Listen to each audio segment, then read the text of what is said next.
J'ai avoué que c'est la première fois que je suis à Strasbourg, quelques passages sur l'autoroute mis à part. Donc, c'était la chance, même cet après-midi déjà, de voir que ici aussi, il y a une ville avec son histoire, avec l'eau, une histoire différente, mais à ce niveau comparable au destin de notre ville qui aussi vit avec l'eau depuis toujours, dont l'eau est la raison d'être et aussi toujours présente ces deux faces, soit les potentiels, la chance de bien-être et de succès, mais aussi la menace, le danger même de l'eau qui persiste jusqu'à aujourd'hui. Alors, mon ami a dit que dans la ville, il y a peu d'endroits historiques et même peu d'endroits de charme, mais je suis pas tout à fait d'accord parce que ce que vous voyez ici au centre de la photo, c'est le centre historique de la ville qui, au moins, présente beaucoup de lieux qui sont caractérisé par une typologie aquatique, une ville aquatique. Même dans le centre, il y a des canaux, il y a un lac artificiel, il y a des petits ruisseaux, etc. Mais cela mis à part, parce que ça se trouve ailleurs aussi, l'aspect unique de Hambourg, c'est vraiment d'avoir le grand dos du port mondial dans la ville. On peut vraiment dire ça. C'est le deuxième port européen et parmi les 10 plus grands ports du monde chaque année, ça change un peu dépendant de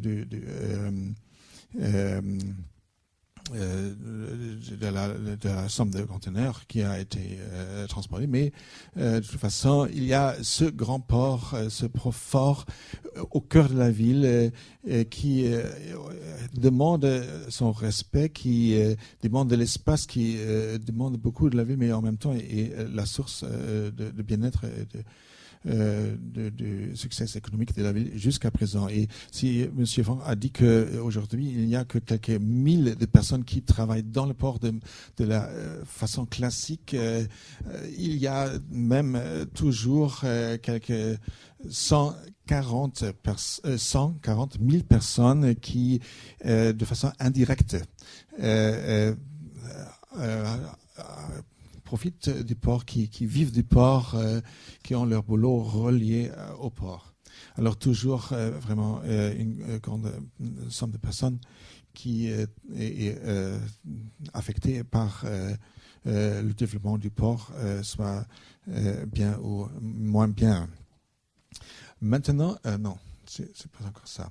Une petite histoire principal du développement portuaire. Ce que vous voyez ici, c'est en fait le port du 19e siècle et de la première moitié du 20e qui a été caractérisé par beaucoup de petits bassins pour en même temps pouvoir gérer un maximum de bateaux à la même temps. Et des petits parties de terre entre ces bassins. Ce qui a changé fondamentalement dans la deuxième moitié du XXe siècle avec la marche victorieuse du conteneur qui maintenant demande des ports, moins de quais pour transporter les biens des bateaux vers la terre, mais par contre un espace étendu derrière les quais pour préparer les boîtes, pour stocker les boîtes. Alors, toutes ces structures d'antan, les petits bassins, multiples ne correspondent plus aux besoins du port. Et c'était surtout pour cette raison que beaucoup de villes portuaires dans le monde se sont vues confrontées avec ces besoins changés, où le port développe la tendance d'y quitter sa position centrale tout près du centre-ville et se déplace vers d'autres lieux où cet espace nécessaire est disponible. À Hambourg, c'était pour la première fois le cas le long du port naturel, le long des berges nord de l'Elbe, juste à côté, avoisinant le centre-ville. C'était là et à mon avis, seulement là où on avait vraiment une friche portuaire, parce que là, la procédure de transportation de conteneurs ne pouvait pas du tout être établie pour manque d'espace le long de ces berges.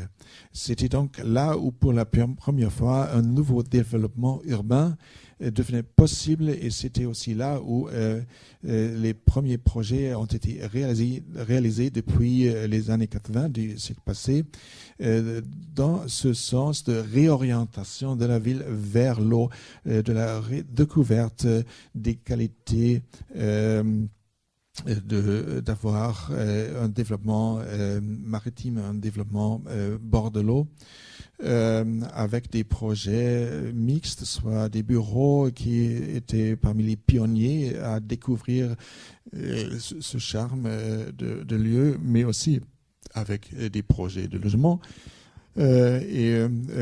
tout en construisant de l'architecture moderne, mais à côté de transformant des entrepôts et d'autres monuments historiques laissés par le port sur site pour des fonctions modernes.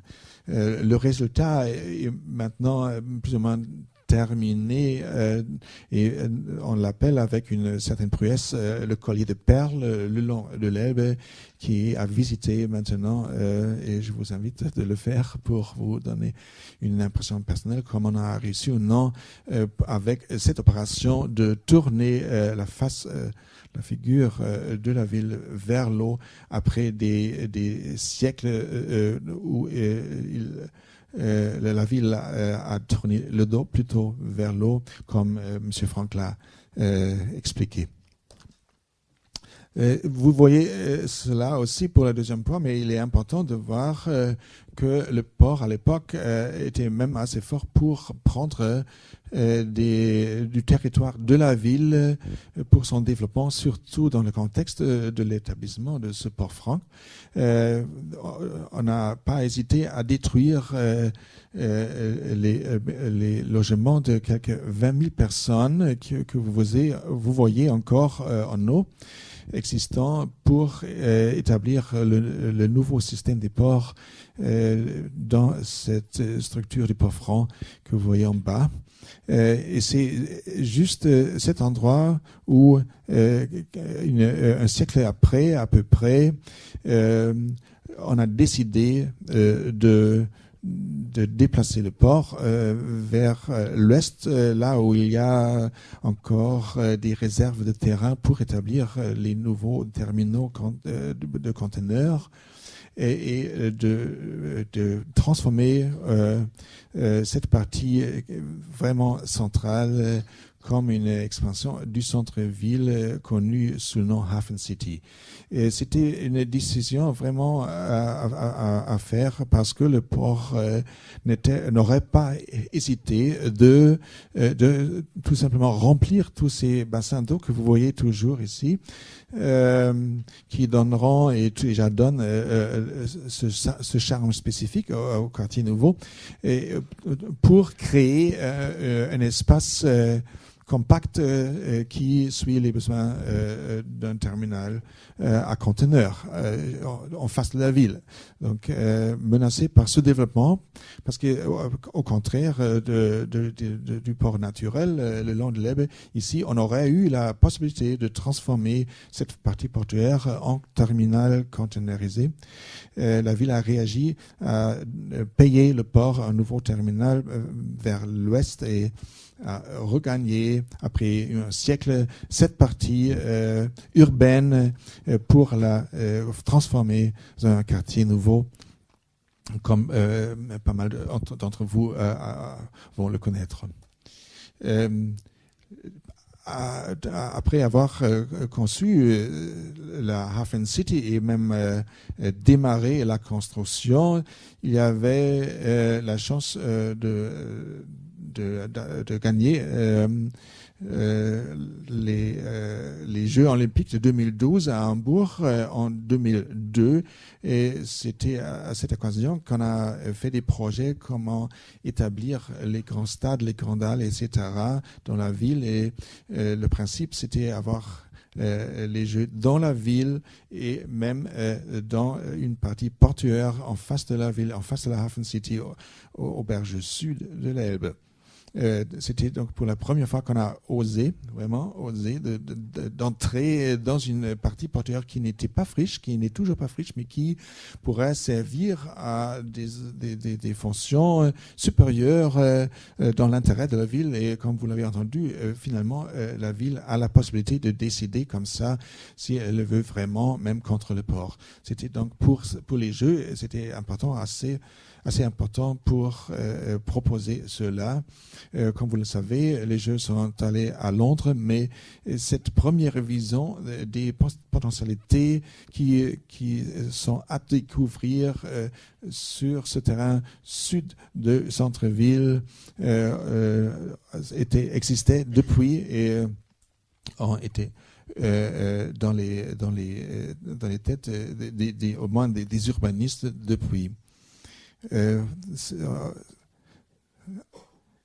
Il s'agit derrière cette zone portuaire d'une grande ville, vraiment, parce que l'Elbe est divisée en deux bras à l'est de la ville.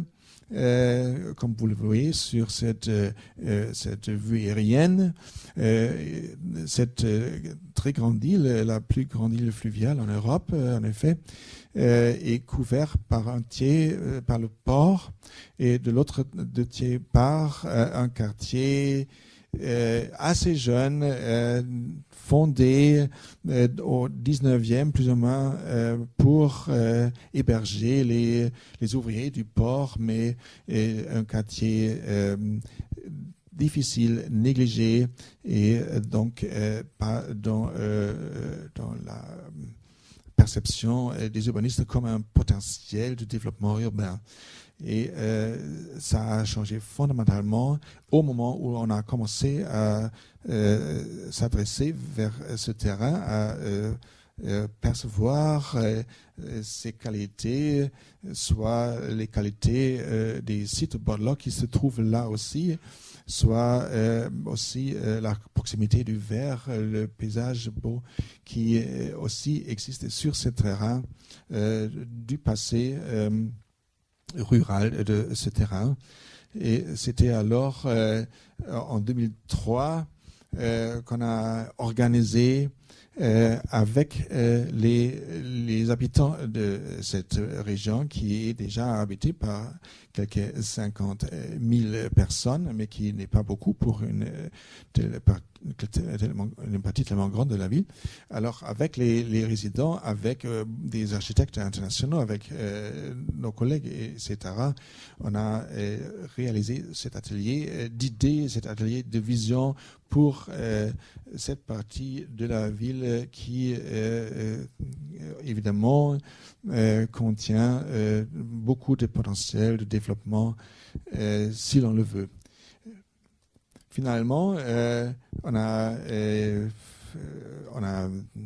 dessiné ce schéma directeur que vous voyez à la droite et on a produit des visions que vous voyez ici. À gauche, l'état actuel, à droite, l'état potentiel avec le développement imaginé. Et c'était donc vraiment pour la première fois qu'on a abandonné les principes de Fritz Schumacher qui ont gouverné le développement de la ville pour des décennies. Un développement le long d'axes de développement vers l'extérieur, mais qui ne peut plus pour être poursuivi aujourd'hui sous le titre d'un développement durable. L'expansion de la ville vers le vert, la consommation des poumons verts n'est plus voulue. Alors, on a décidé d'oser de développer ce terrain difficile au cœur de la ville, où vous voyez le point rouge. Et par conséquent, le schéma directeur pour le développement de toute la ville que vous voyez ici, je ne peux pas entrer dans les détails, mais vous voyez que tout au centre, il y a cette région en rouge et en rose qui est identifiée comme pôle de développement futur. Suivant les résultats de cet atelier et des décisions politiques qu'on veut en fait concentrer le développement, la croissance de la ville dans cette partie qui ne jouait pas un des rôles avant pour toujours, mais aujourd'hui a été découvert, j'aime dire un peu comme une île de trésor. Cette île n'était pas vraiment une île, mais un ensemble d'îlots pour des siècles. Vous voyez une carte du XVIe siècle avec le vieux Hambourg en haut et une autre petite ville qui aujourd'hui fait partie de Hambourg au sud en bas et au milieu ce terrain amphibie qui ne servait guerre à des fonctions ruraux. Vous voyez à droite la ligne du premier pont firme traversant ce territoire qui a été construit par les troupes de Napoléon en vrai. Et qui a commencé à changer un peu la situation abandonnée.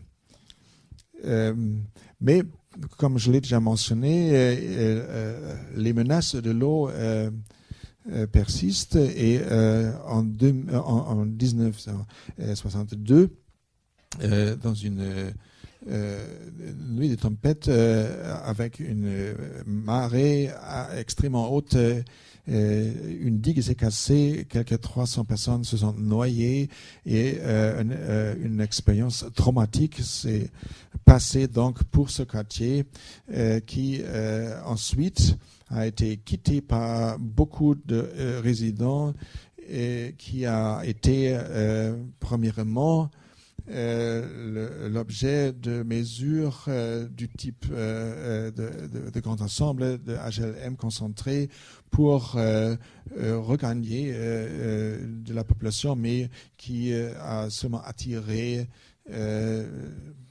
plus ou moins les immigrants de toute l'Europe qui ont remplacé la population bourgeoise depuis ce temps-là et qui aujourd'hui représente la majorité, large majorité de la population. Alors un terrain très difficile dans le sens social et économique. Même les mesures traditionnelles de réhabilitation urbaine qui ont été commencées dans les années 80 du siècle passé n'ont vraiment pas réussi de façon qu'on le voulait. Les chiffres de chômeurs, par exemple, sont restés catastrophiques jusqu'à présent, plus ou moins. Il fallait alors développer de nouvelles approches de développement urbain pour changer cette situation et pour réaliser les potentialités. heureusement, on peut le dire, les résidents eux-mêmes se sont de plus en plus organisés et se sont fait entendre à la politique du Sénat.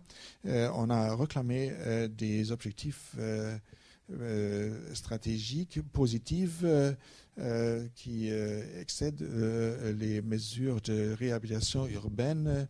Et c'était plus ou moins au même moment où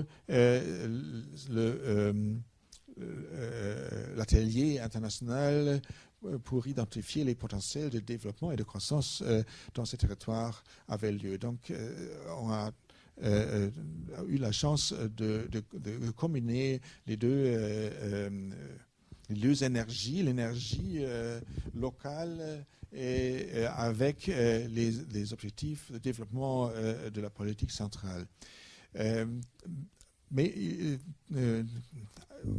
ayant dessiné ce plan directeur, la prochaine question, c'était comment avancer dans la réalité avec des projets réels. Et c'était à ce moment-là qu'on s'est souvenu d'un utile, d'une tradition, je voudrais dire, très allemande, mais pas mal connue en Europe au moins, de l'utile des expositions internationales d'architecture et d'urbanisme qui toujours à un moment donné, s'adresse à des problèmes urgents du développement urbain qui non seulement existent dans la ville donnée, mais qui préoccupent beaucoup de villes à ce moment-là. Et donc, les IBA essaient toujours en même temps d'améliorer une situation urbaine concrète dans la ville donnée, mais aussi de créer des projets pilotes, des nouveaux modèles innovatrices qui pourraient donner un exemple à d'autres villes. Et vous voyez ici les logos des IBA qui ont vu le jour en Allemagne depuis 1901. Et au centre, bien sûr, notre propre logo de l'IBA Hambourg.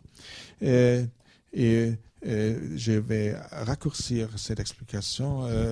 Ce que c'est une IBA en détail, peut-être on peut en parler dans la discussion suivante, mais peut-être il est important de vous faire connaître les trois grandes thématiques de l'IBA Hambourg que vous voyez ici.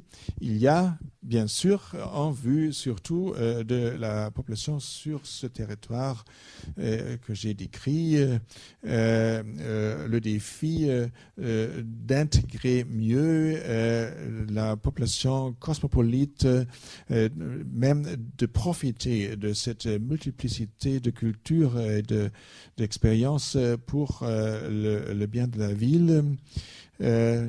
Et puis, il y a le sujet des zones fragmentées et négligées dans la ville où des îlots de logements se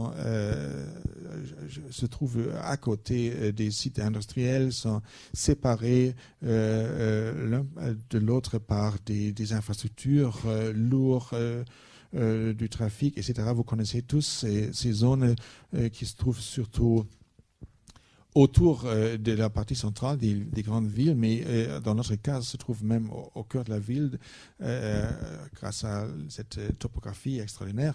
Alors, transformer ces franges urbaines en des endroits de qualité, c'est l'exigence que nous voyons, non seulement à Hambourg, mais aussi dans toutes les grandes villes, comme il y a cette tendance mondiale de migration des gens dans les grandes villes. Alors il faut se servir de l'espace existant et le qualifier. Et, troisièmement, bien sûr, surtout comme on est devenu capitale verte de l'Europe, il faut aussi se confronter avec les enjeux du changement climatique et développer des solutions innovantes. Je vais raccourcir un peu ma présentation. Maintenant, vous voyez ici une carte du terrain avec beaucoup de projets développés maintenant en construction. Suivant les 3 thématiques qui correspondent aux 3 couleurs, il y a une 50aine de projets maintenant qui, je l'espère, vont être terminés en 2013, l'année de présentation finale.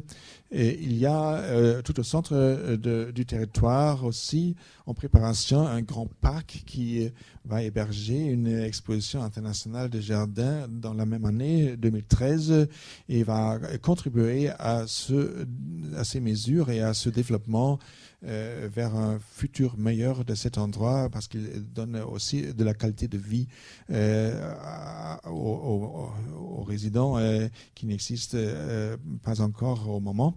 Un grand parc va être, si vous voulez, le cadeau à Lille après l'exposition des jardins.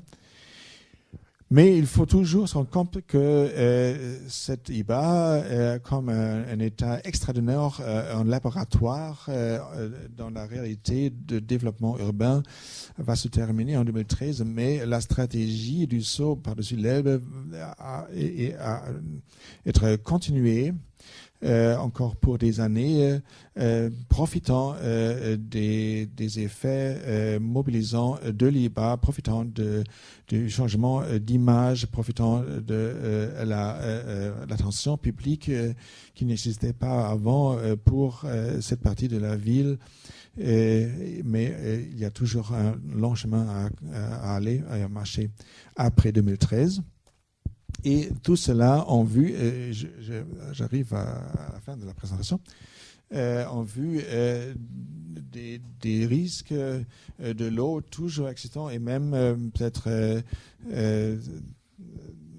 ce développement de façon problématique encore en vue du niveau de l'eau de mer montant. Vous voyez cette carte qui présente la partie de la ville qui serait conditionnelle, inondée si on n'avait pas les digues. Ça représente un peu la signification de ce sujet et ça vous fait voir aussi ce qui est dans cette région protégée aujourd'hui assez pour encore quelques décennies. Il y a pas beaucoup de personnes qui vivent, il y a beaucoup de boulot, il y a des valeurs économiques, etc. Mais les prévisions scientifiques nous disent que il faut vraiment prendre des mesures pour le futur. Et là, il y a 3 niveaux, à mon avis, et non seulement à mon avis, mais à Hambourg, de réaction. Vous voyez à la droite un immeuble inondé, mais qui est préparé à de telles inondations. Donc, une fois l'eau s'est retirée, on va balayer. C'est ça. Mais ça montre que l'eau est vraiment présente et que l'eau peut même développer des dangers. Alors, il faut premièrement développer des solutions physiques dans la ville, soit un nouveau dessin de digues qu'il faut peut-être augmenter au futur comme des lieux publics de qualité pour ne pas barrer l'eau de nouveau de la ville après ce processus d'ouverture de la ville vers la ville. Donc il faut trouver des solutions pour les digues à être augmentées en hauteur. Et il faut trouver ou développer des façons de construire qui sont des constructions résilientes, on dit aujourd'hui. On fait des expériments avec des meubles flottants, etc. etc. Deuxièmement, il faut chercher à donner à la fleuve de l'espace pour la rétention des crues, pour surtout les grandes crues exceptionnelles. Et on commence déjà avec ça dans la ville, mais il faut là absolument la coopération avec tous les riverains entre Hambourg et la mer du Nord, un grand projet en commun du futur qu'il faut commencer aujourd'hui. Et finalement, il reste comme option, pas pour demain, mais pour peut-être la fin du siècle, bien sûr, la solution de Londres, la solution de Rotterdam, la solution d'un barrage dans l'estuaire. Mais on est toujours loin de là. Il faut attendre si le développement des eaux continue de la façon prévue aujourd'hui. Il faut bien sûr développer les solutions pour pouvoir s'en servir quand il devient nécessaire. Merci.